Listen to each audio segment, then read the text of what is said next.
Well, I've been burned out in healthcare for a really long time. I was a critical care nurse for 12 years, and I traveled the country as a traveler, and the adrenaline of it and stuff wore off a long time ago for me. And anesthesia most of the time is like working in a factory. We're just doing the same thing over and over again, and it has been sucking my soul for a while. It and I use that to keep this going. I use that fire. Like every time when my coworkers, something dumb happens, because dumb stuff just happens, right? It's a large business, and so Right. you just there's just going to be some dumb stuff. Right. They're like, "How do you just put up with this?" And I mean, that's just a job, right? I mean, that's part of a job is putting up with stuff you don't necessarily want to put up with. You're Yeah. paid for a reason. But I channel that. Like, I'm just using this, man. I'm using this as more fire to heat those irons up and keep going. You gotta scrap it out in the beginning. You gotta believe in what you're doing. An entrepreneur has to be just a toxic optimist sometimes. I Like like it's that. just A toxic it's, optimist. I have to write that that's down. I just kind of made that up, but I like that. uh, I see the sunny side of pretty much everything all the time, and sometimes that's divorced from reality. But um, you just got if you believe in it and you keep hammering at it, Yeah.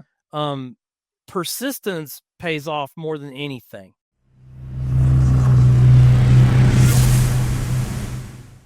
Welcome to another episode of Everything Intellectual Property. Today, we have a very special guest with us. The gentleman has invented a do-it-yourself quilting company that sells more than 60 different quilt kits. Please help me welcome the founder, as well as the CEO of Legit Kits, Mike Odell. How's it going, Mike? Dave, man, thank you for putting me on. I saw your coverage of my Shark Tank episode, and man, I appreciate it, and I'm so excited to talk to you today.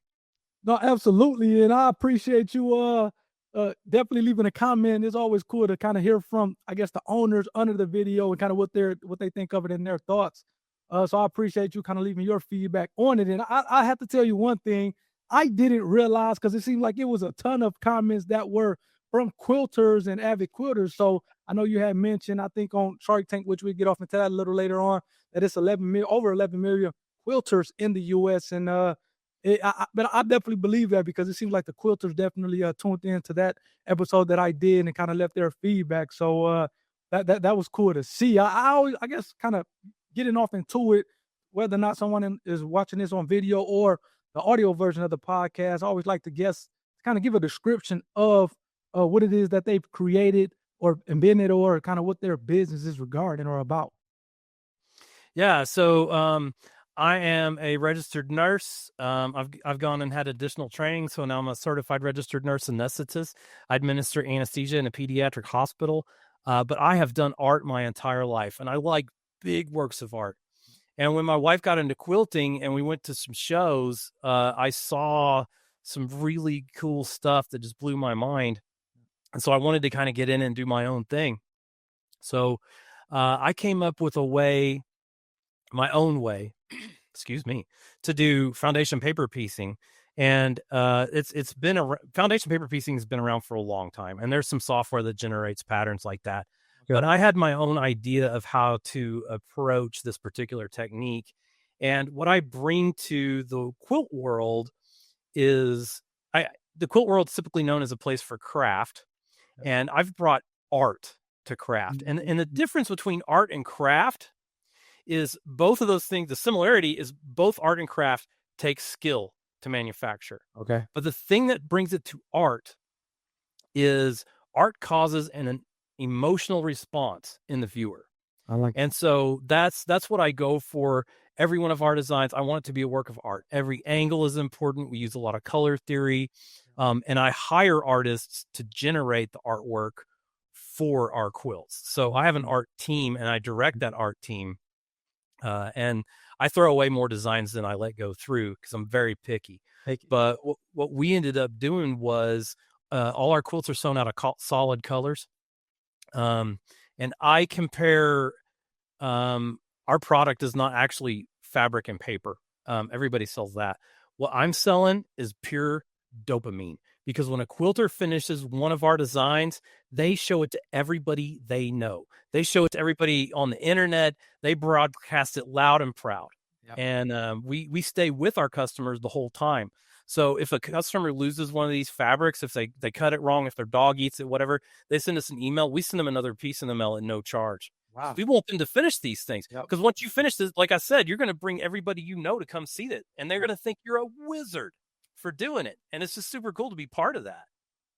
No, and I was going to ask, so because again, you guys, and yeah, it was one of the maybe the standoffs with the Shark Tank as far as having the amount of kind of kits that you guys have, and that being 60. But do people kind of come back to do other quilts? For example, if they finish one quilt with, based on one of the kits, do they come back often for another one? Is that kind of how? So in other words, are you kind of retaining those customers that are kind of doing one or more of the kits that you guys have in addition to bringing in new customers?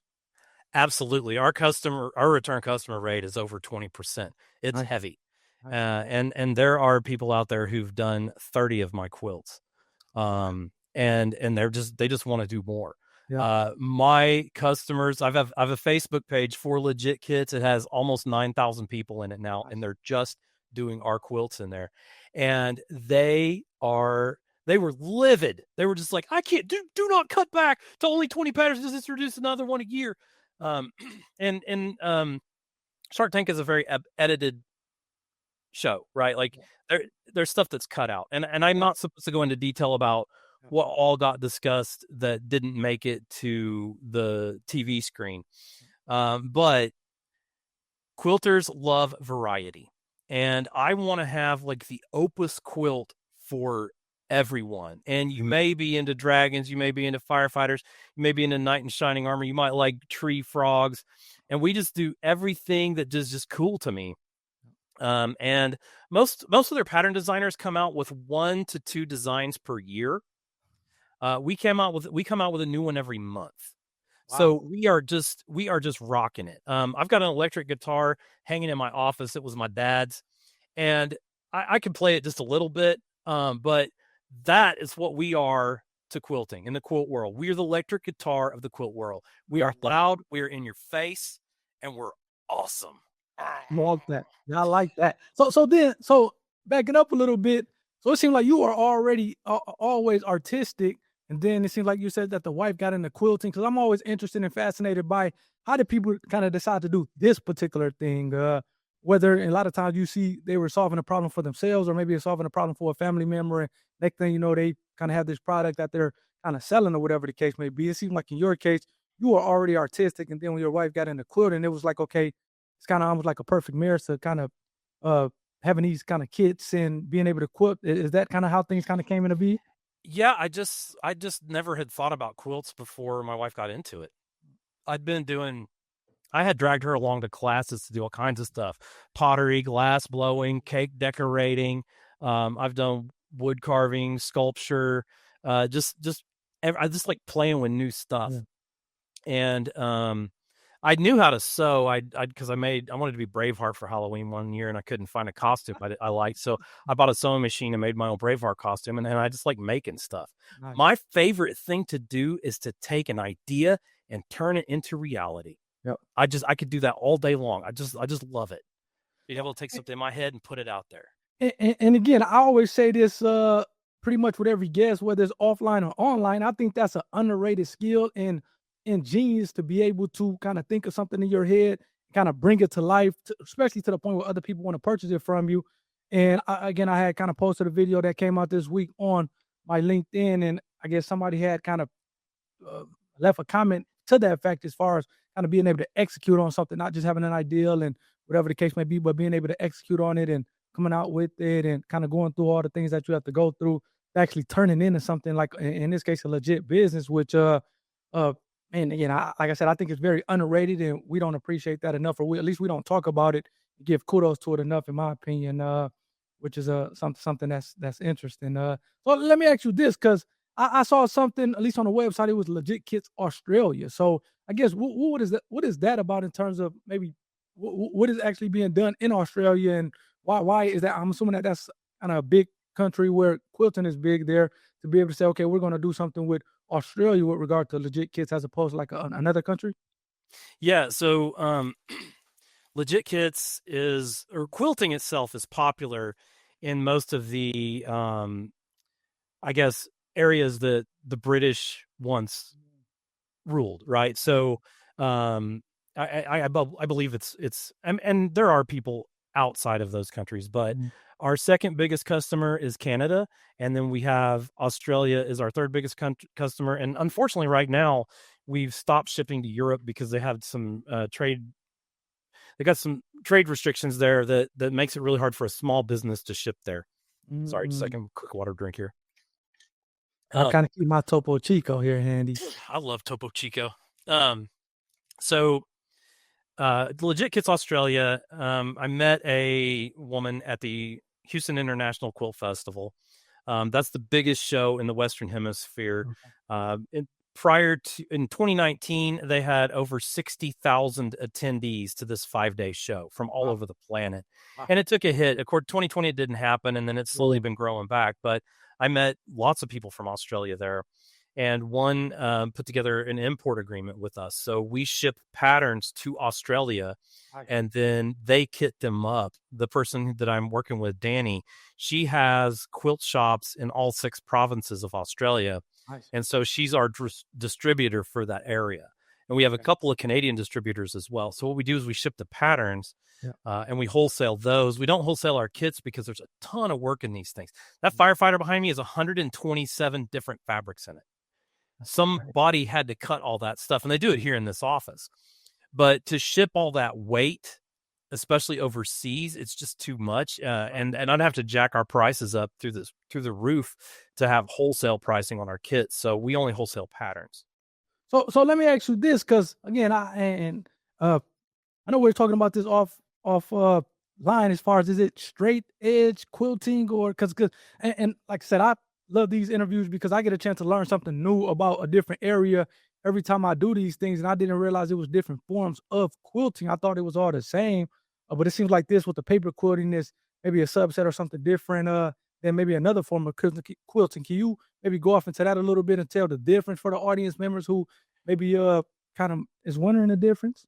Sure, and I'm not sure if you want to pause this or not, but I can grab something out of our warehouse real quick and show you how it's done. Oh, yeah, for sure, for sure. I can pause it really quickly until you come back. Okay, I'll be right back. Yep, yep.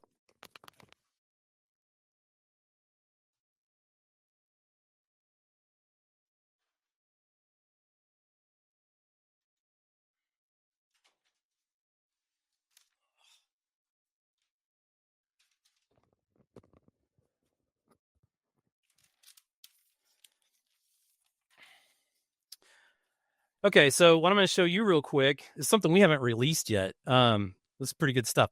So I recently had an idea to do a rainbowgram, which is where you can mail a rainbow to somebody, and then they sew it all together into a little tiny quilt block.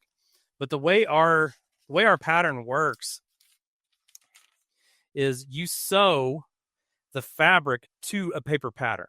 Okay, so you're going to take this color MA magenta, sew it to KQ royal, and there's MA.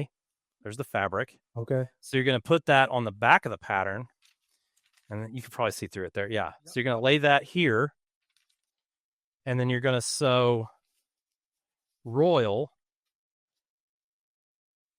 There's that KQ. Okay. Okay. That's going to go on the number 2. So what you're Okay. going to do is you're going to sew number 1 to number 2 along this line. Okay. So you're going to put those 2 colors on.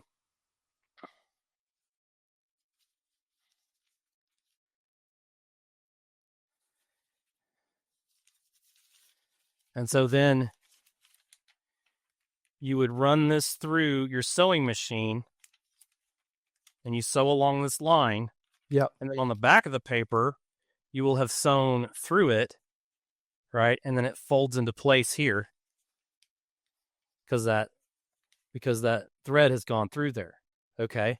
And then you're going to get the next color, which is LN here, and you're going to sew that on top of the KQ, and you're going to do that. And then what you end up with is a perfect square with the lines perfectly lined because you sewed through that paper. And it's called foundation paper piecing because the paper is the foundation of the pattern that you sew through. Gotcha. Once you sew all those fabrics on and you get everything sewn together, you tear the paper off the back and you're left with the quilt. Gotcha. Because I was wondering about the whole. Okay, is the paper kind of stands on there? Does that come off later? But it seems like you can rip off the paper so that you're left with the quilt at the end of the day. Yes, yeah, you don't see the paper in the end. Nice. It's all gone, and that's kind of also what makes this look like magic because you can get all kinds of detail in with that paper. Yep. And then it's all torn off the back, and then you quilt it all together, and you're left with a work of art. And we use the solid colors because they're dyed through. As you saw, I flipped that stuff over. There's no wrong side to this. Like with this shirt, the other side of it is just this, it's ugly white stuff, right? Yep. So we use these solid fabrics. They're a well-known quilting cotton, and they have good dye lots, so those colors are going to last a really long time. Nice. Man, that's amazing. And let me ask you this, because again, I know it was discussed on Shark Tank, and obviously we were talking about it a little bit before kind of we went live here, as far as the actual like kind of balancing that between kind of your full-time position. I know you talked about it a little bit as far as kind of being in a healthcare field with the nursing and things like that. And how do you kind of balance like those two? I know you said you had a little bit of downtime, or maybe a decent amount of downtime based on kind of what you're doing. So how do you kind of maybe balance that? Because I love the fact that a lot of times what someone is starting a business for is kind of 100% or 180 degrees different from kind of what they're doing in their profession. So again, you being in the healthcare field, and then that being obviously completely different from the quilt company. How do you kind of balance that? Well, most quilt pattern writers are individuals. They do their own thing. They write those patterns themselves. They cut up their own fabric. They ship their own kits out, and you can make a pretty decent living with that, especially if you're prolific on social media. But and those are solopreneurs. But I'm an entrepreneur. I knew I didn't have time to do all this stuff. I have 7 full-time employees. I have an office manager that keeps the place running, make sure we have plenty of fabric. I have somebody who just does shipping and make sure that these things go out where they need to go wherever in the world. I have multiple people who cut fabric that come in all day, and we've got power tools that'll cut through 40 layers of fabric like it's just butter with no effort, so they don't get too much wrist fatigue. We have lasers everywhere to line everything up straight. And we've got a robotic fabric cutter as well. So I got lasers and I got robots. I don't know how this is going to go, but and you got to write down your goals. You can't really see that sign, but it says world quilt domination, right? You got the lasers, you got the robots, time for world domination. So I have a graphic design team that writes the patterns. So the art is done by graphic artists. I work as the art director, and then I have other graphic artists that write the patterns because I want every piece of what we do to be art. And it's really cool to pay artists decent money to actually do art. A lot of people are making a living off this, and it's super cool. No, and man, that's amazing. Like you said, you definitely have turned it to a business as opposed to something that it's just being a one man shot with you trying to do everything. But seems like you definitely have turned this to a business. Let me ask you this, and we've kind of talked about it a little bit offhand. And I would love for you to share the story of kind of the term "legit kits" in terms of the name of the company.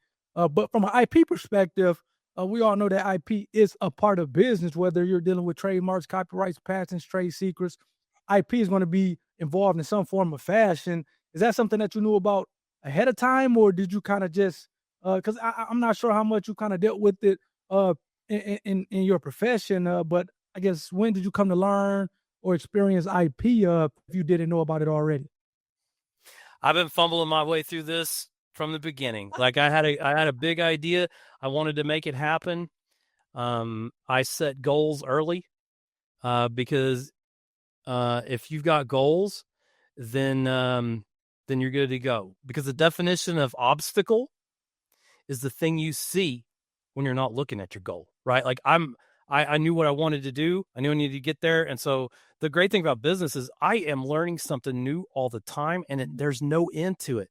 Like with Right. the anesthesia job, man, I learned that. I had it down a long time ago. And yes, you can always learn a little more with it, but you're doing the same thing every day. With this, it's different all the time. So that's super cool.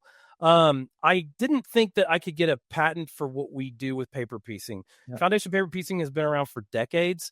And yes, we do it in little blocks instead of larger, the whole thing.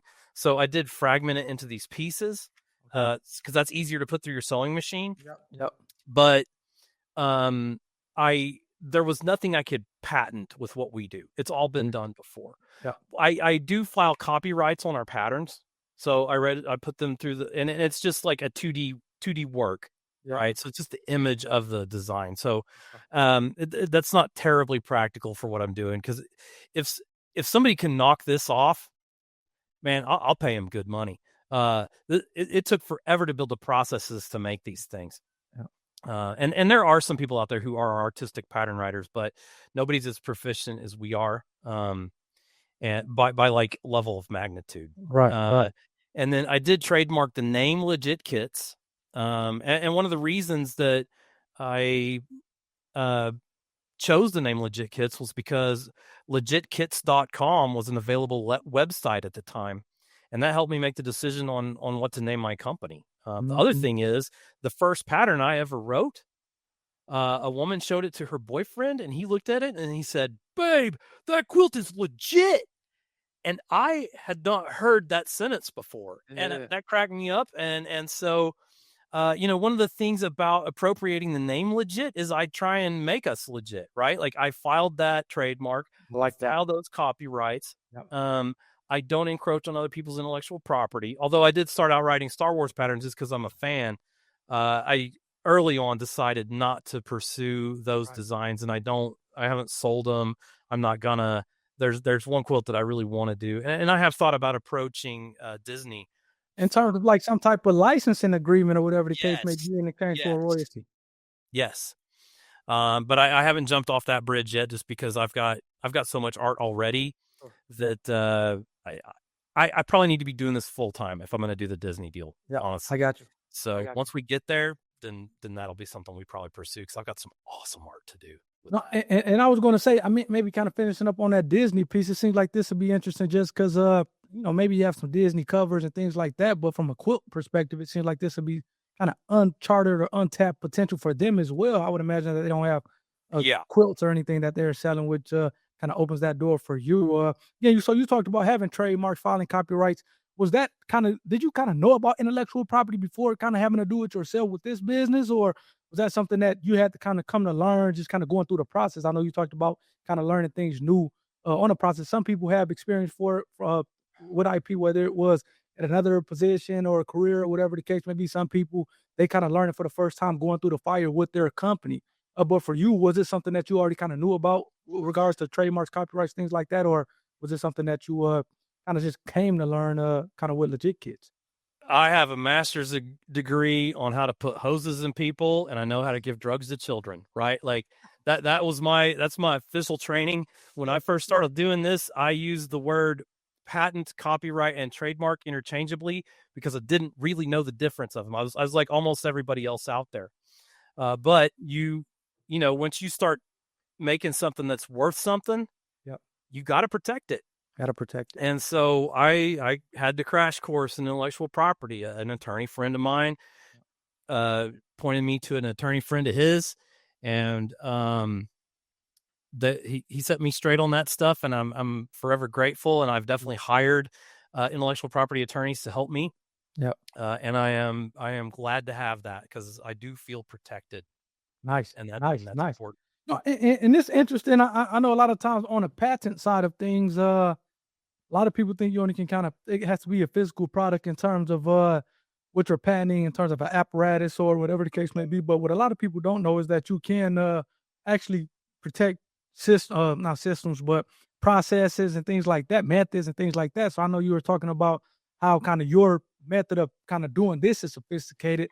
I always wonder whether or not that was something that you maybe can get a patent on, a method or the process in which you kind of everything comes together. That's something that's I guess, interesting as you were talking it out. Have you ever thought about that, or maybe trying to go to your IP friend and say, well, okay, I understand that things individually maybe can't get done, but the overall system or the overall process and method that we kind of, kind of put forth to kind of create these quilts or whatever the case may be, is that something that could be protected? Have you, like I said, thought about that at all? I haven't with that specifically, just because in the back of my head, like all these quilt patterns are drawn by people, by hand on the computer. Every line is drawn by a graphic artist.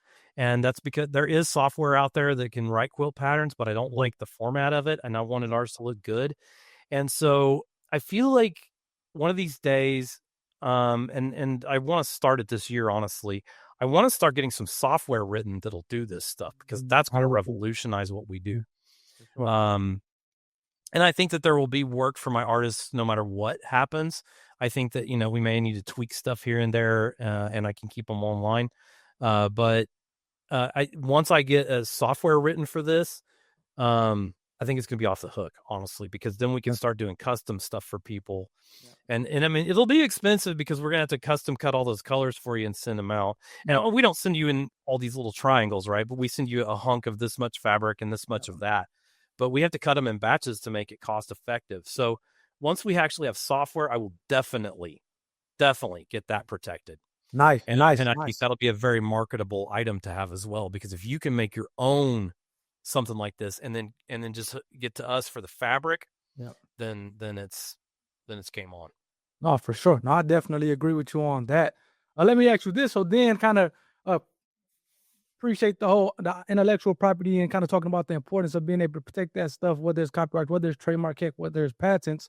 But then kind of going on the Shark Tank, what was I guess that like just trying to get on the episode or on the show, just because a lot of people they kind of it seems like it runs the gamut as far as the experience. Sometimes people Mm-hmm. say, hey, I applied the first time I got let on. Some people say, hey, I applied 10, 15 times before I was able to kind of get through. Some people say, hey, I didn't apply at all. The producers came to me and essentially it just kind of went from there. So what was your experience with getting on the show Shark Tank?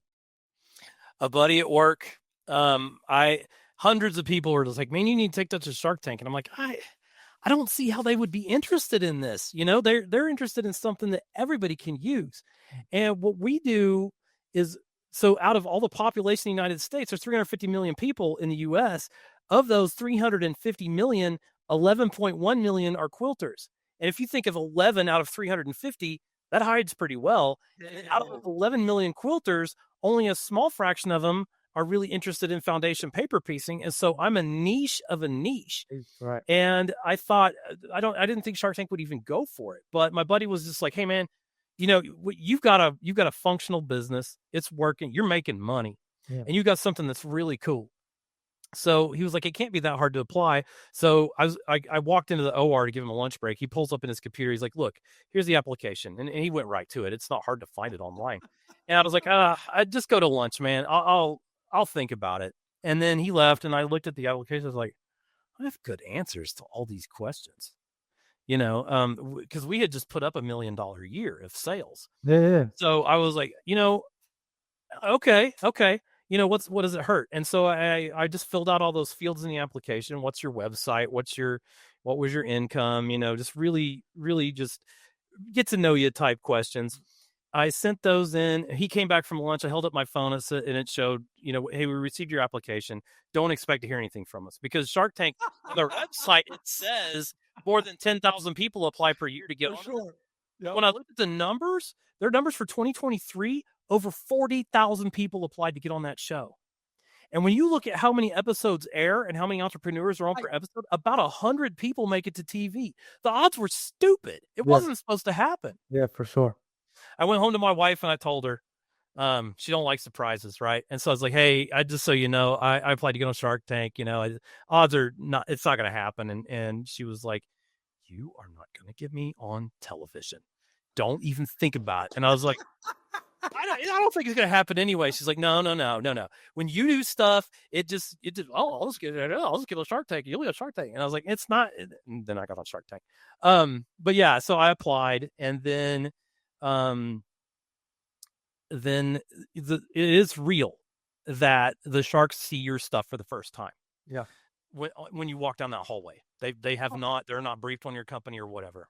Well, and I guess maybe kind of before even getting off into that, I guess a few things that I have to hit on. Number one, hey, that you definitely want to surround yourself around good people. It seems like you had a good friend at work who was kind of vigilant or persistent at least to try to get you to apply on Shark Tank, which it seems like that ended up kind of paying dividends for you at the end of the day. And then the other thing that I think you mentioned that I had wanted to hit on was the fact that hey, you can have a niche, which again you talked about it on the show, so it's not necessarily anything kind of newer novel, but you like I said, you did over what $1 million in 2023, I think it was, and I think with 8.97% kind of being profit. So even though it's a niche of a business, you can still have that and still make money, which I just want to let the audience know because I don't want them to hear.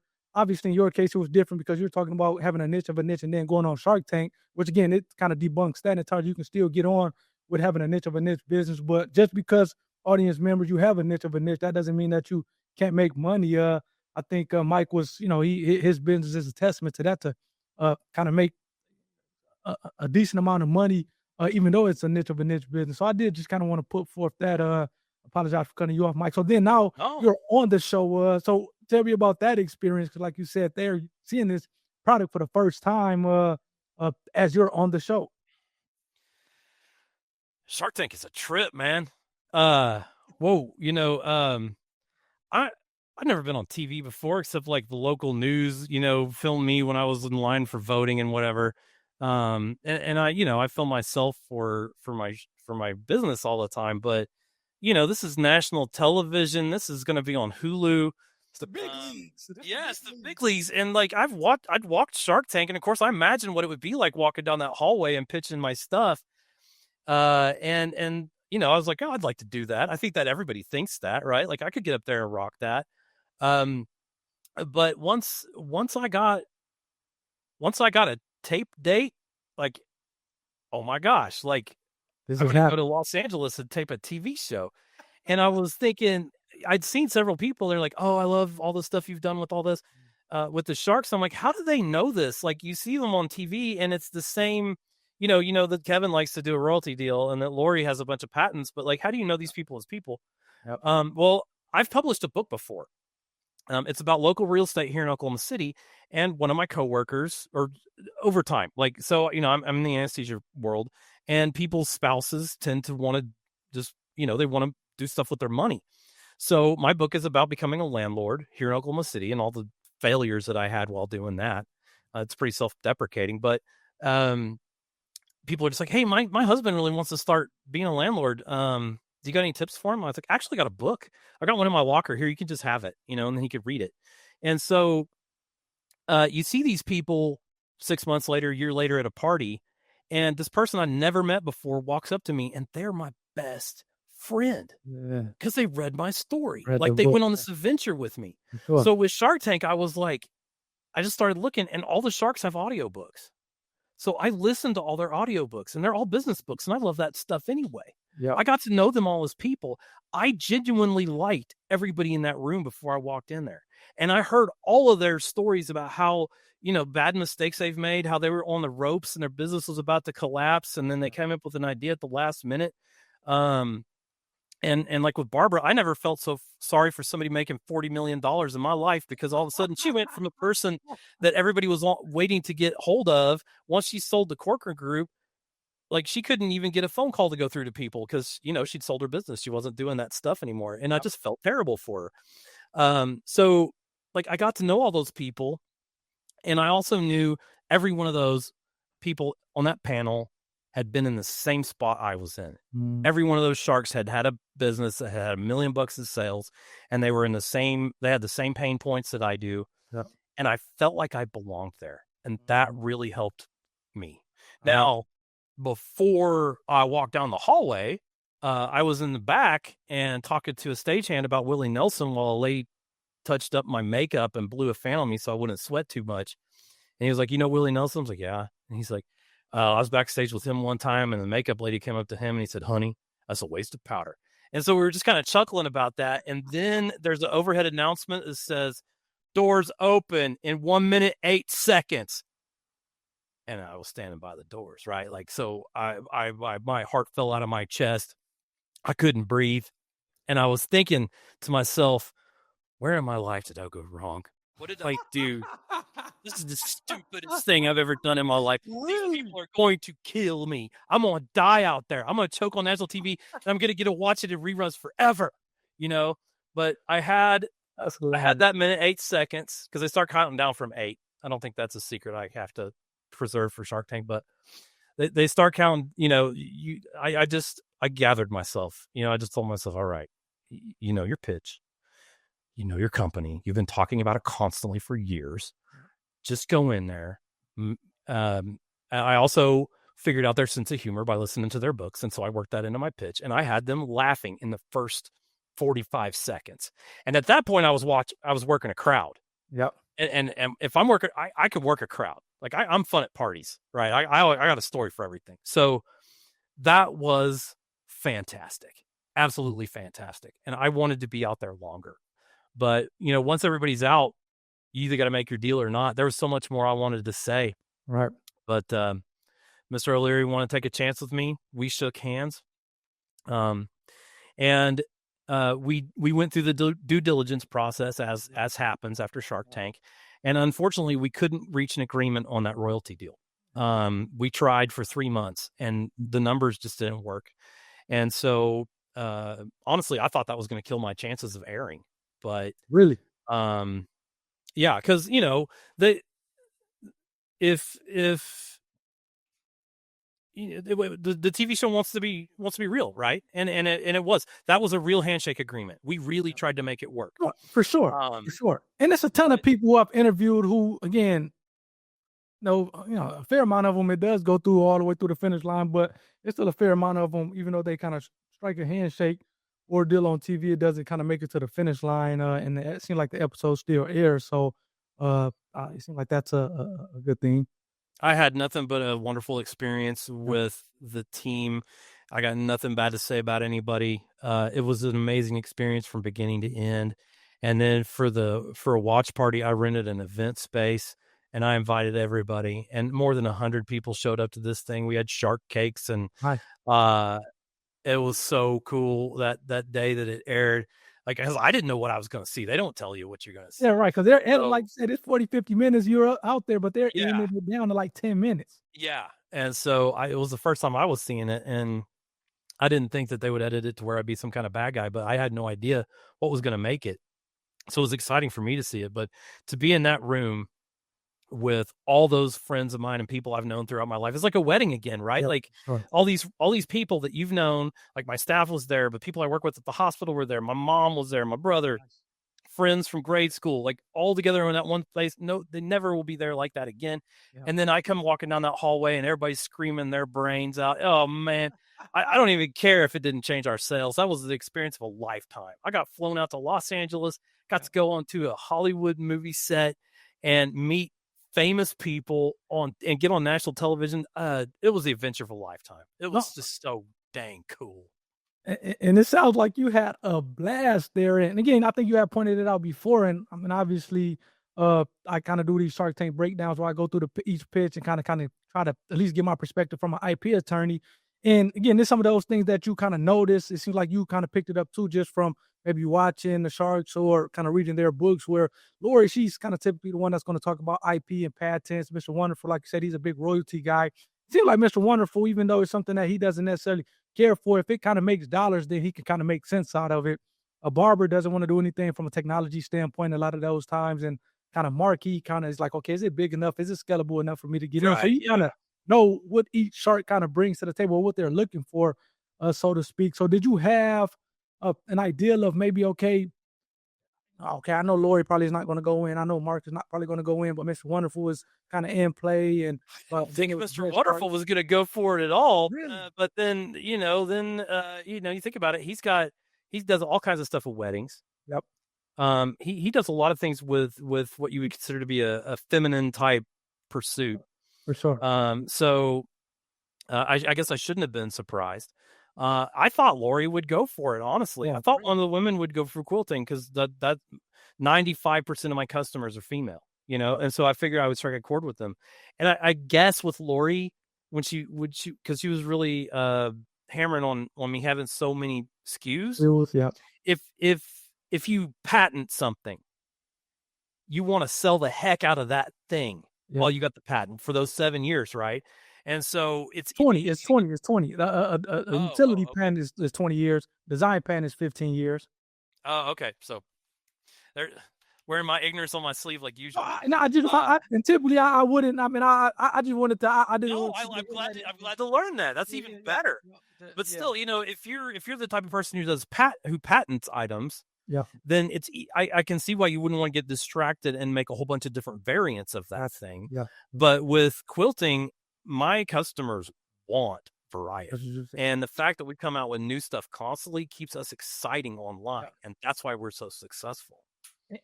And I'm glad that you said that because again, it seems like with both of the women sharks, seems like they maybe had an issue with it. Obviously, Mr. Wonderful did not have an issue with it.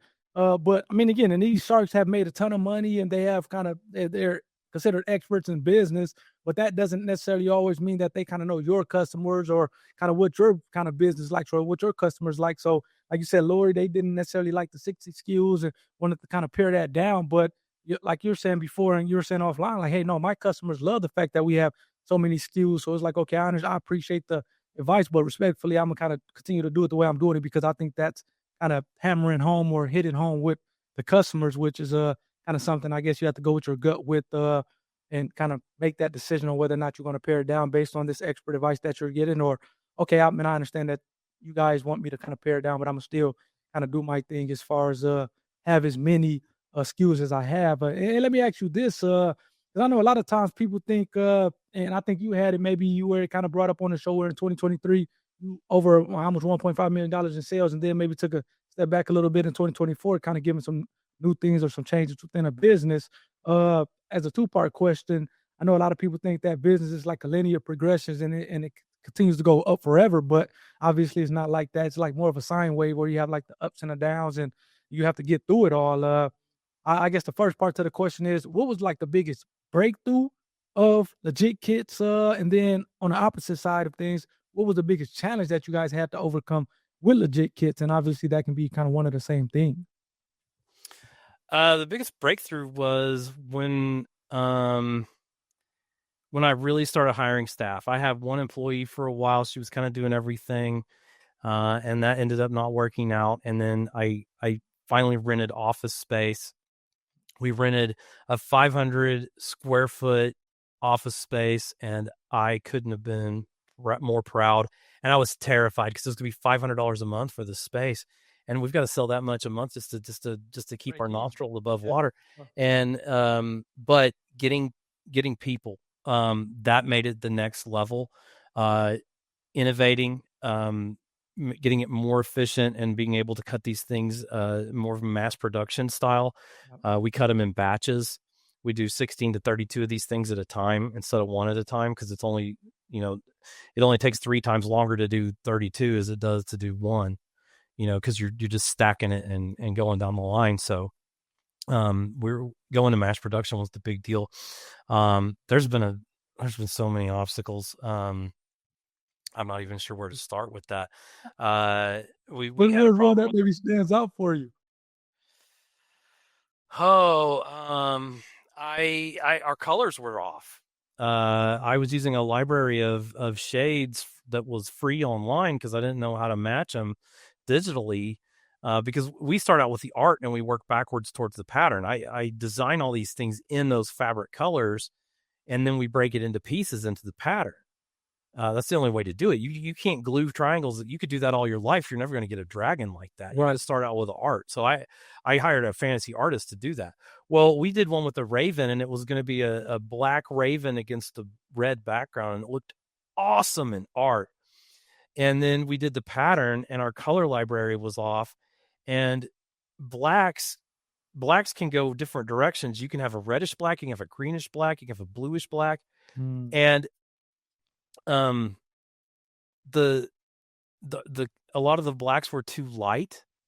The actual color was too light, and it looked like this rusty, broke down.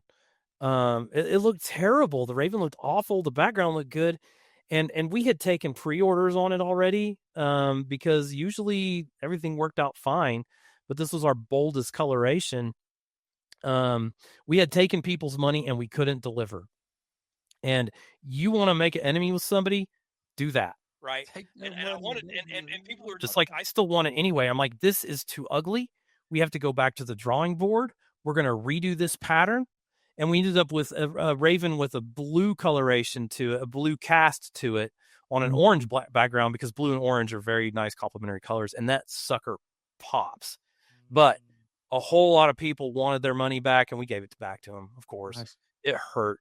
And it took us 6 months to get that thing redrawn. Wow. But legit, right? I want it to be right. I'm not going to sell something that I don't think is good. For sure. So that was extremely painful. It was early on in the company. I built this company using credit card cash advances and just getting money from wherever I could, because I believed it was going to work. Yeah. And it is. No, The Raven was awful, just awful. and again, I'm glad that you said that. I had True Fit Customs, Matthew Hall. I think he's the owner of True Fit Customs, and he was talking about how initially he just felt like he was younger when he started. It's like the mouth guard, 3D printing of the mouth guards, which he's doing phenomenal things now, working with professional teams in football and basketball and so forth and so on. But he was saying how early on he put like $100,000+ on like credit cards and just kind of get things up and going. So it's like sometimes you gotta take those extreme measures and hope that they work out. And it seems like in his case they worked out.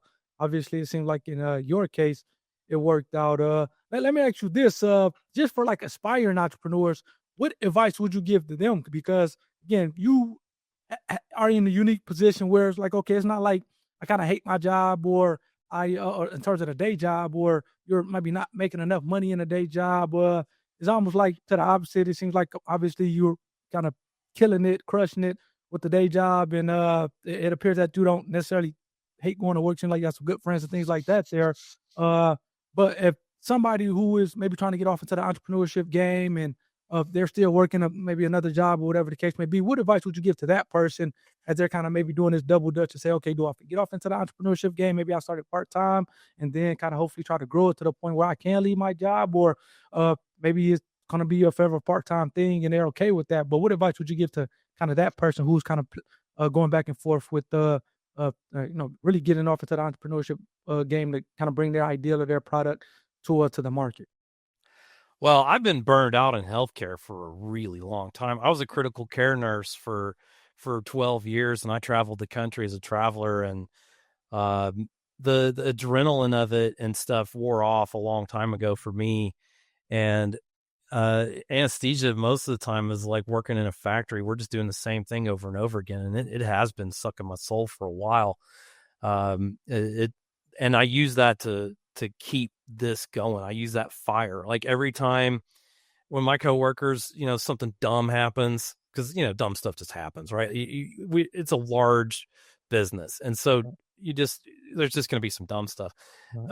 They're like, how do you just put up with this? And I mean, that's just a job, right? I mean, that's part of a job, is putting up with stuff you don't necessarily want to put up with. You're paid for a reason. But I channel that. I'm just using this, man. I'm using this as more fire to heat those irons up and keep going. You gotta scrap it out in the beginning. You got to believe in what you're doing. An entrepreneur has to be just a toxic optimist sometimes. I like that. A toxic optimist. I have to write that down. I just kind of made that up, but I see the sunny side of pretty much everything all the time, and sometimes that's divorced from reality. But you just got, if you believe in it and you keep hammering at it, persistence pays off more than anything. You could be the smartest person in the world, but if you think everybody's inferior to you and you're not going to step out your front door, you're not going to do anything. You're not going to impact this planet. But you got somebody who's just dedicated and going to put their nose to it and just keep trying and be ready to fail. Failure is the best teacher out there. It is not a bad word. It's that you got to get up one more time than you fall down. That's all you got to do. I'm not saying that you're going to make $1 million business just because you just really want to. You Right. got to get numbers. You, Yeah. I love the concept of the market collective. Like you tell your friends about something, they're like, oh, that's a great idea, right? But you can't know what's going to happen with something because like each human being in society functions like a single brain cell in the brain. Our individual brain cells don't know that they're part of this larger organism. They're just sitting there and firing off every once in a while. And that's exactly how people are. I can guess what the market is going to do, but I can't know. Yeah. And you can't know until you get feedback. And what you have to do is you have to throw what you have at the planet and see what it says. I like that. It might say, I like this. It might say, that was kind of good. And you think, well, maybe I should try something different. And you just have to try something different. And once you get that positive hit, go for it. If the market says yes, go. Just keep going until you hit it right. No, man, and I love everything that you just said, not just the toxic optimism part. Again, it seems like from what I'm hearing, even with the job, it seems like kind of this, well, legit kids kind of gave you a little bit more of a kind of energy boost to kind of really deal with, I guess, the day job. It seems like you were saying that was getting a little bit more kind of routine or whatever the case may be. But once you started legit kids, it seems like that kind of gave you an energy boost. Is that correct? It did. And I like that. I probably shouldn't be saying this, but I'm gonna say it anyway because I just tell the truth all the time. That's just me. Um, Part of me is just like, I'm not really that concerned if they fire me. Like I kind of have that office space mentality now. Like I got my own thing going. It would be devastating if I got fired, honestly, financially, because like right now, if I took an anesthesia salary from this company, it would hurt it. Yeah. Like I would, and I've made that mistake before with the real estate that I bought back in the day. It cost me a couple $100,000 in student loans to get through anesthesia school. I had to borrow that money, and I was told by the people at the school that I was going to be rich and it wasn't going to matter, right? And of course they said that to me because they wanted people to apply to their school. For sure. And from the perspective of a bedside nurse going to anesthesia school, it sounds rich, it feels rich, but I also was going from a single person working as a contract travel nurse, making bank as a contract nurse, to I had gotten married before I started anesthesia school, and we started having kids. And man, kids are expensive. Absolutely. You got to have a house with a yard for kids. Like you can't as so if I could give anybody advice, do it when you're like 23 years old and you can live in a dumpster and put all that money into it then, and you're not obligated to all these other things in your life because it's hard Sure. when you've got life going on. It's a strain to your relationship to start a business like this. But sorry, changing back to the real estate company. When I graduated, the federal government set my student loan interest rate at over 8%, Wow. 8.9% on Wow. $200,000 of debt you can't get out of. Yeah. The interest on my student loans was $1,300 a month. And if I had made those full payments like it was set up, I'd be making the same as I was as a nurse, a traveling nurse for 10 years. And I didn't sign up for that. So I was like, I got to come up with an idea. I don't want, I want to do something. Well, you have to do something legal. I mean, the government will just take it if you don't pay it. And you can't get out of that debt.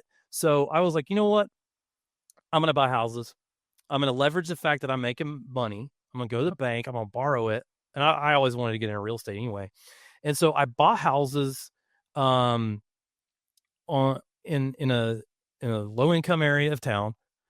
I'm a Section 8 landlord. And to me, that was beautiful because when you're a Section 8 landlord, the government deposits the rent into your account. And so I bought these houses with borrowed money. I never paid any of my own money either. It's signature and a smile, toxic optimism, again, paying off. Bought these houses, rent them out. The government direct deposits the money into my checking account. And then I've got another account. I take a distribution from the government money that I get. And I send it to another account called student loans. And then the government takes the money back as a student loan payment. So I got the government paying itself. And then I worked for a government hospital, and I participated in the public service loan forgiveness plan. And so the government paid itself for 10 years while I worked at this hospital. Mm-hmm. All the debt got paid back, but the interest piled up so bad that the government ended up forgiving $375,000 worth of interest on those Really? loans. It's insane. It's a crazy system. Um, and I get to keep the Wow. houses in the end. So, um, but I bonsai'd that business. That's the point I'm trying to get to. I'm sorry I'm taking too long, but by just setting that business up to spend $1,000 a month on student loans, because that was the income based repayment they had, because I had kids and all this other stuff. Yeah. I just followed the rules on what I would Yeah, do. for sure, for sure, for sure. But I just needed so many houses to make that $1,000 a month above repairs, above maintenance, above, Mm. the insurance and mortgage payments and all that. So I ended up with only 6 houses, and I have friends that have 1,000. Yeah. Um, and the reason is I set my goal too low, and I started taking money out of my business too early. It couldn't grow. I couldn't buy more houses because all the money I Yeah. was getting spent on the loans. I like that. So with Legit, I knew I wasn't going to do that. I didn't take a paycheck from this company. I started working on my first pattern in 2018. I didn't take my first paycheck until 2023, and that was $1,000 a month. Like, that's Mm. all I paid myself back then. Right. So, and I poured my heart and soul into this for 5 years before I paid myself a penny, so that it could grow and keep building up to what it is now. Yep. Yep. No, and I love everything that you just said there. It seems like you're saying, hey, don't kind of be cautious of taking money too early out of the business, because that's going to kind of stunt the business growth. To the extent that you can help it, and obviously that's one of the benefits of having something or having another job that you're maybe doing full time in addition to the part time job is okay. You can kind of maybe live off the salary of the full time job and not necessarily try to take money from the side job or the startup company at the beginning, but continue to put money into it so that it can help grow the business as opposed to taking money out, which is something it seems like you did with the real estate company that kind of stunted that growth. So no, that's amazing right there. And then I guess the last thing that I would kind of ask you would be, and maybe the more important thing is, number one, how can people follow you on social, whether it's kind of you personally, whether it's Legit Kits, and then how can people actually purchase the product? So go get an actual one of 60 of the kits, or maybe multiple of the kits. How can people kind of do that? Who's watching the interview? Legit Kits. Just put Legit Kits into whatever social media you want to be in. You're not necessarily going to see me, but you're going to see our quilters going nuts and showing their stuff off and being super proud of what Nice, they've produced, and we're proud of them nice. too. And another thing I got to say about business is, don't forget why you are where you are. Don't forget about your customers. You take care of them, and they'll take care of you. I have fired so many people because they don't get it. If you ain't going to take care of my customers, I got nothing to do with you. Yep. So just look us up, Legit Kits. Our website, legitkits.com, www.legitkits.com. We also have a subscription service, a block of the month service, where you get part of a quilt mailed to you every month. We launch new ones all the time on that. The best place to find us and the best place to talk to me by chat is in Facebook. We have a Facebook group for Legit Kits. You got to answer a couple of questions to get in, because we keep the spammers out. And it's just people doing our quilts. And I'm totally fine if you just want to come in and look around. I'm on that group almost every day, answering questions, encouraging people, and solving problems as it comes along. Nice. And yeah. No, so definitely go follow Legit Kits. It seems like, hey, if you put in Legit Kits on some type of social platform, whether it's IG, whether it's Facebook, you're gonna kind of see Mike's the company pop up, and to the extent that you kind of want to interact with him directly, maybe not a private Facebook group is the thing to go, but go check out the website legitkits.com and kind of purchase one or more other quilts, and again get a part of the subscription where you can get what you said, a part of a kit mailed to you every month, which seems to be pretty cool.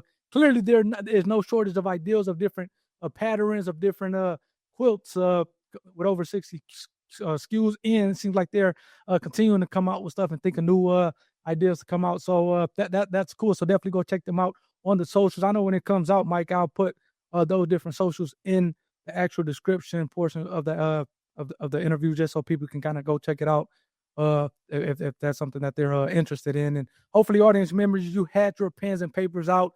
Mike gave a lot of great things, so a lot of raw and authentic situation, whether this was the Shark Tank or kind of the day job. Hopefully, the day job keeps them around. even though you talked about being fired from it, we there's this I'm not trying to. It's just like when the noise goes down at work. Once you got your own thing going, I highly encourage that, man. no, for You sure. know, working for yourself is it's just a powerful thing, very powerful thing. Yeah, yeah, and I think you have a different respect on kind of the self hustle, but also again, it's I mean, I know you're maybe a little older than me, but it's not necessarily that time period anymore where you're going to kind of work for a company for 30 years and right off into the sunset and get a pension and all that. You have to Yeah, kind of those days are gone. yeah, right, exactly. So you have to kind of think about okay, maybe I do is have a side hustle. What it turns into a company making millions of dollars or whatever the case may be, and I kind of take a piece of that and kind of that's still good. But it's ultimately you have to kind of do something different, in my personal opinion. Again, it's cool having kind of the main job or whatever the case may be, but you have to have something else going on to kind of really hedge against inflation and everything else that kind of like throws at you, so to speak. Yeah. So hopefully the audience members kind of take that, kind of do whatever it is that they kind of may do with it. But again, hopefully, audience, you like I said, you had the pens and papers and you took some great notes. And go check out what Mike is doing with Legit Kits. He's doing some legit stuff, pun intended. And hopefully, you guys enjoyed this one. And I'll see you guys next time. Peace. Thank you, Dave.